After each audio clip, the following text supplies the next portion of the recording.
bagaimana mendudukkan antara Islam dan sains? Apakah mereka itu bisa bertentangan? Kalau ada tampaknya bertentangan, itu bagaimana sikap kita? Bismillahirrahmanirrahim. Wassalatu wassalamu ala Rasulillah wa ala alihi washabihi wa mawala. Kita tahu bahwasanya agama diturunkan oleh Allah Subhanahu wa taala, pencipta alam semesta, ya, pencipta segala keajaiban yang ada di alam semesta, pencipta segala sains yang ada di alam semesta. Oleh karenanya tidak mungkin kalau kita percaya adanya Tuhan, percaya adanya pencipta, tidak mungkin pernyataan sang pencipta bertentangan dengan apa yang diciptakan. Sebenarnya sains yang ada, teknologi atau perkembangan ilmu yang ada, semuanya dari ciptaan Allah Subhanahu wa taala. Kalau kita meyakini Allah yang menciptakan, maka tidak mungkin dia mengungkapkan satu pernyataan yang bertentangan dengan ciptaan dia sendiri.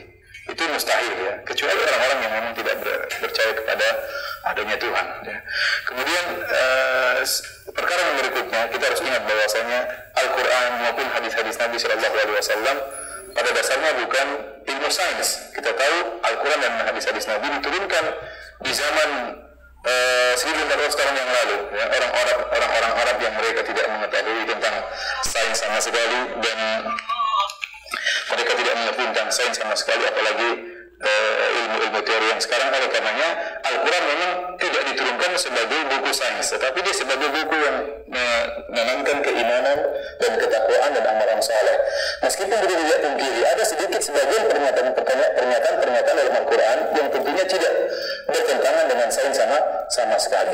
Oleh karenanya kalau ada nampak sepertinya sains bertentangan dengan Al-Quran atau bertentangan dengan hadis-hadis Nabi Shallallahu Alaihi Wasallam, maka itu bisa saja kembali kepada kesalahan dalam salah satu dari dua perkara. Perkara pertama, kesalahan dalam sains tersebut, sainsnya belum matang, ya, atau dia berdasarkan eksperimen atau penelitian, ternyata penelitiannya salah dan terlalu banyak teori-teori yang akhirnya digagalkan di kemudian hari, ya, karena mereka begitu eksperimen kemudian meyakini eksperimen tersebut ternyata di kemudian hari digagalkan oleh para peneliti-peneliti yang lain.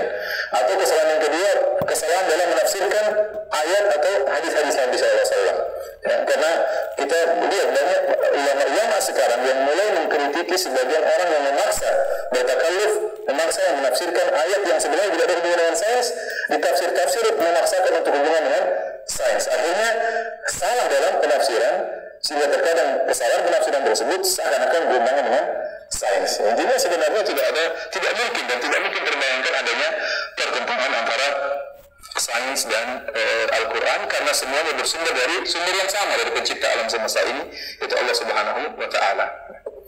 Nah, Ustaz, kemudian ada pertanyaan yang juga tidak kalah pentingnya, Ustaz, yang banyak disalahpahami oleh banyak dari kalangan ilmuwan dan kemudian banyak dari para pelajar sains yang terjebak dalam hal ini, yaitu ketika misalnya di sains itu ada hubungan sebab akibat, ya. Misalnya awan menyebabkan terjadinya hujan dan sebagainya, kemudian karena ada gaya kemudian partikel yang bisa bergerak, yang bisa bergerak dan sebagainya.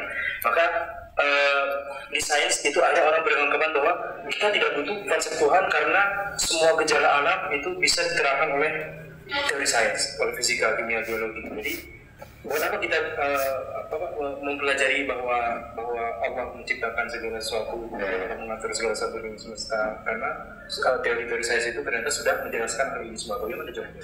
Ini sebenarnya pemutarbalikan fakta.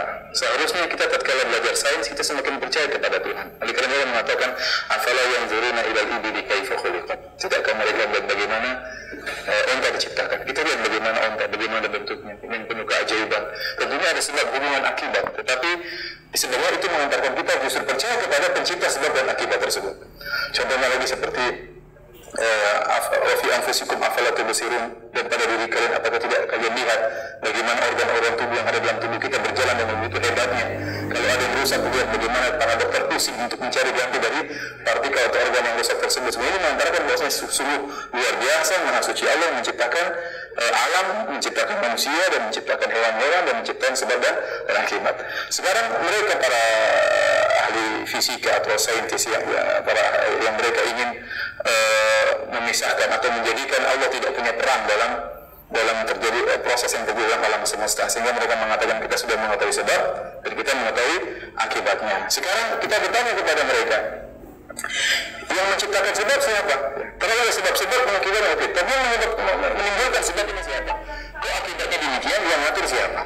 Contohnya seperti mereka mengatakan, contoh seperti saya dulu pernah belajar di SMA, ya alam benar atau tidak, tentunya Mas Andi lebih paham tentang, mungkin diperbaiki tentang proses penciptaan alam semesta, ya seperti kata mereka ada dari sebuah laut, ya kemudian ada proses amonia terus jadi terkena petir atau apa, saya nggak paham juga ya. Kalaulah terjadi alam seperti demikian, tapi yang bikin lautnya siapa? Yang bikin amoniaknya siapa? Yang datangkan petirnya siapa? Apakah itu dari tidak ada menjadi ada dengan tiba-tiba? Mustahil. Secara akal apakah sesuatu tidak ada menjadi ada? Dari mana? Tidak mungkin. Masih ada Tuhan yang mengadakan. Dan Al-Quran dalam terlalu banyak ayat mengakui adanya sebab dan akibat. Apa namanya, Allah menyebutkan kemudian fa'akhraja bihi, kami turunkan dengan, kami keluarkan dengan air hujan tersebut tumbuh-tumbuhan. Terlalu banyak dalam Al-Quran. Dengan adanya air hujan kami tumbuh-tumbuhkan apa? Tumbuhan. Dengan sebab ini kami ini terlalu banyak sampai Allah Subhanahu wa taala mengajarkan kita untuk melakukan sebab untuk mendapatkan akibat. Seperti dalam tafsir surat Maryam, tatkala Maryam dalam keadaan lemah, kemudian Allah Subhanahu wa taala berkata, "Wa huzzi ilayki bi jid'in nakhlati tusaqit alayki rutban janiyya." Kata Allah Subhanahu wa taala, "Hai Maryam, goyangkanlah pohon kurma supaya bisa jatuh apa? Buah kurmanya." Jadi untuk menjatuhkan buah kurma ada sebab, yaitu dengan membayangkan pohon kurma tersebut. Terlalu banyak dalam Al-Quran maupun hadis-hadis Nabi yang mengakui adanya sebab dan akibat. Jadi saya katakan ini adalah pemutarbalikan fakta.